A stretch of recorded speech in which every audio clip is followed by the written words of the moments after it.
Since Pluto lost its planet status, scientists have not abandoned their attempts to detect other large objects on the edge of the solar system. After all, there is something beyond the orbit of Neptune that significantly affects the trajectories and revolutions of celestial objects, like asteroids and dwarf planets. And this isn't the kind of something we can detect with telescopes. Recent research suggests it could be a miniature black hole, or even a cluster of dark matter. In this video, we'll examine the mysterious ninth planet, its properties, size, and whether it is a planet at all. The question about the existence of the ninth planet became especially prevalent when scientists closely studied the movements of trans-Neptunian objects in the Kuiper Belt, an area on the edge of the solar system similar to an asteroid belt. Astrophysicists Konstantin Batygin and Michael Brown studied 6 distant objects in the Kuiper Belt, dwarf planets and planetoids, including the dwarf planet Sedna. They found that the objects followed elliptical orbits pointed in the same direction, but moving at different speeds. This was a rather unexpected discovery, and Brown even made this analogy. This kind of result is as if there were a clock with 6 hands moving at different speeds, but as soon as you look up, all the hands are in the same spot. Brown implied that this type of event is very unlikely. On top of that, the orbits of these 6 objects are tilted at the same angle, about 30 degrees downward in the same direction, relative to the plane of the 8 known planets. The chance of this happening is about 0.007%. The first proposed theory was the presence of certain objects near the borders of the Kuiper Belt that would affect gravity. Therefore, if that were the case, the mass of the belt should have been 100 times greater than it is today. Computer simulations using a small planet showed that its mass would be insufficient to align objects in this manner. However, if you run a similar simulation with a massive planet on the scale of Uranus or Neptune, the mathematical model converges and practically duplicates the real-world calculation results. The work of Batygin and Brown set limits on the possible mass of the ninth planet, the location of its orbit, and its position in the sky. According to calculations, the mass of the planet is 5 to 20 times greater than Earth's, and its diameter is 2 to 4 times larger than Earth's. To see this planet directly through a telescope is almost impossible. It is too far away to register in our visible spectrum, so we have to search for it using its faint infrared glow. However, with a mass of only 5 Earth masses, it wouldn't give off much heat. Additionally, such a distant planet would revolve around the Sun very slowly, so it would be impossible to detect its movement through observation alone.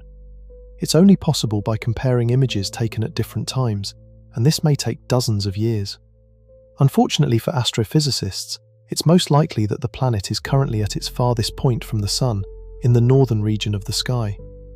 The radius of its elongated orbit is estimated to range from 380 to 980 astronomical units.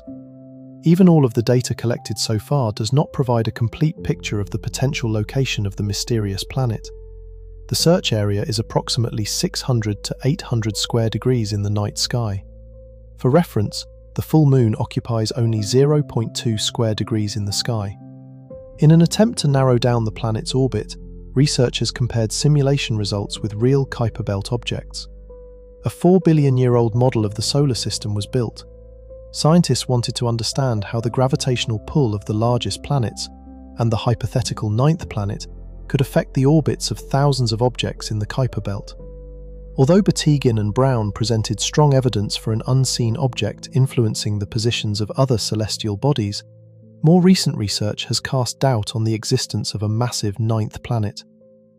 In a relatively recent study published in 2021, critics of the Batygin-Brown theory discovered about 300 new objects in the region of the Kuiper Belt, where Batygin and Brown had theorized the presence of the ninth planet. Astronomers scanned much of the sky with the Atacama Cosmology Telescope in Chile in search of the new planet, and spent 6 years studying 87% of the sky accessible from the southern hemisphere. Reportedly, a detailed examination of the orbits of these objects revealed that nearly every case of orbit synchronization could be explained by known physical effects, except for 2 celestial bodies. Even these 2 anomalies were only exceptions among nearly 300 objects, and in a way, they supported the alternative explanation. Why don't these discoveries coincide with Batygin and Brown's predictions? The answer may be that the ninth planet theory is simply incorrect. However, the strange behavior of the orbits of some objects in the farthest reaches of our solar system, hypothesized by some astronomers to be shaped by an unknown ninth planet, may instead be explained by the combined gravitational force of many small objects orbiting the Sun beyond Neptune. The alternative explanation to the Planet 9 hypothesis, put forward by researchers, proposes a disk made up of small, icy bodies with a combined mass of as much as 10 times that of Earth. When combined with a simplified model of the solar system, the gravitational forces of the hypothesized disk can account for the unusual orbital architecture exhibited by some objects at the outer reaches of the solar system. The researchers created a computer model of the detached trans-Neptunian objects, TNOs, as well as the planets of the solar system, their gravity, and a huge disk of debris beyond Neptune's orbit. Astrophysicist Antranik Safilian explains, "If you remove Planet 9 from the model and instead allow for lots of small objects scattered across a wide area, collective attractions between those objects could just as easily account for the eccentric orbits we see in some TNOs." Earlier attempts to estimate the total mass of objects beyond Neptune added up to only around 1/10 the mass of Earth. However, in order for the TNOs to have the observed orbits without Planet 9, the model requires the combined mass of the Kuiper Belt to be between a few and 10 times the mass of Earth. Another team of scientists used the Infrared Astronomical Satellite, IRAS, and the Akari Infrared Telescope to search for the ninth planet. Two surveys were performed more than 20 years apart, giving any hypothetical planet enough time to move to a slightly different part of the sky. The scientists assumed that any distant planet would be relatively close to the equatorial plane of the sky, and then studied the data, marking potential planetary candidates. They found more than 500 candidates. Judging by the energy distribution of their spectra, most of them appeared to have orbital distances of less than 1,000 astronomical units. This meant that most of these objects were either inside or near a faint nebula. A nebula is a cloud of interstellar gas that is difficult to see with the naked eye because it emits infrared light, or, simply put, heat. It turned out that all of the discovered candidates were not planets at all, but rather echoes of a faint nebula. A large planet, clusters of small objects, or even a glimpse of a distant galaxy, those are perhaps the simplest explanations for the unusual behavior of trans-Neptunian objects. Scientists ask themselves a logical question: what kind of object would have enough mass to change the orbits of other celestial bodies, yet not be visible to us? This prompted theorists to consider a radical hypothesis. What if the ninth planet is actually a small black hole that can be detected through the theoretical radiation emitted around its edges, the so-called Hawking radiation? There is one contradiction related to the mass of such an object. It is believed that only the most massive stars are capable of forming black holes. The black holes they leave behind typically have a minimum mass of around 5 times the mass of the Sun. But what if the extreme conditions of the early universe made it possible for much smaller black holes to form? A group of astronomers from Harvard University planned to search for such objects as part of the Legacy Survey of Space and Time, LSST, at the Vera C. Rubin Observatory.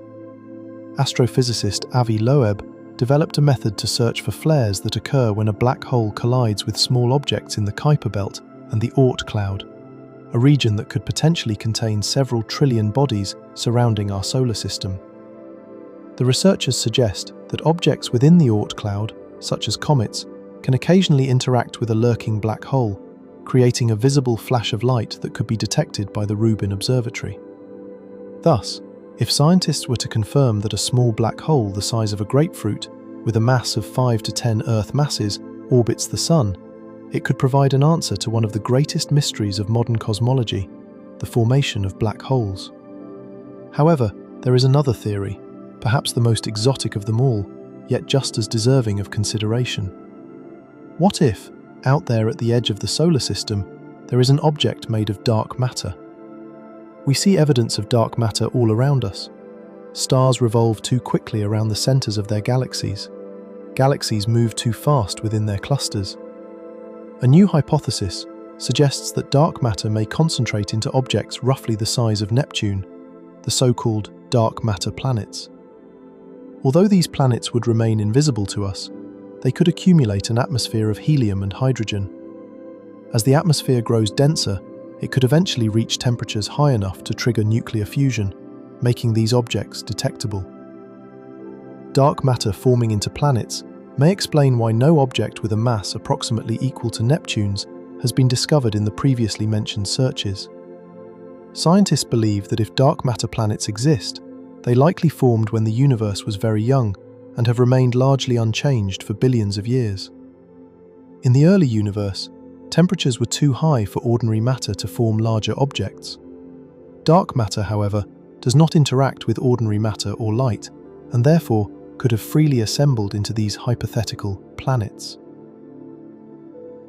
According to this theory, instead of being evenly distributed throughout the galaxy, much of the dark matter could be locked inside relatively compact spheres, with masses ranging from that of an asteroid to that of Neptune.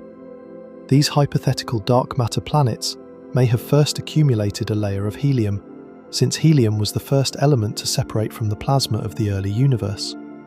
Later, they could have attracted hydrogen gas, creating a dense atmosphere similar to the gaseous envelopes surrounding giant planets. What would we see inside a planet like that? That's hard to say. Descending into such a planet would be a very strange experience. The bright hydrogen layer would be warm because it is gravitationally bound to an extremely dense object. The resulting friction would cause it to glow. After passing through the hydrogen layer, we would reach the helium beneath it, and once we pass through the helium, we would see nothing. Absolute emptiness. The core of the dark matter planet would be completely invisible. You would find yourself surrounded only by a membrane of luminous hydrogen and helium plasma. The flash produced by the ejection of matter could rival the brightness of a supernova. In conclusion, let's address the value of the search for the mysterious ninth planet. Although searches have not yet revealed a single planet at the edge of the solar system, this does not mean the effort has been in vain. The Planet 9 hypothesis has sparked an unprecedented surge in research into the Kuiper Belt and other trans-Neptunian objects. The search for Planet 9 may eventually lead to something even more significant for scientific progress.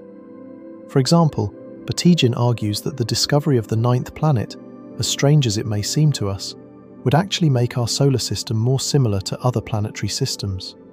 He states, "One of the most striking discoveries about other planetary systems is that the most common type of planet has a mass somewhere between that of Earth and Neptune. Until now, we thought that the solar system was missing exactly this, the most common type of planet. Maybe after all, our solar system is not as unique as we once thought." Thanks for watching.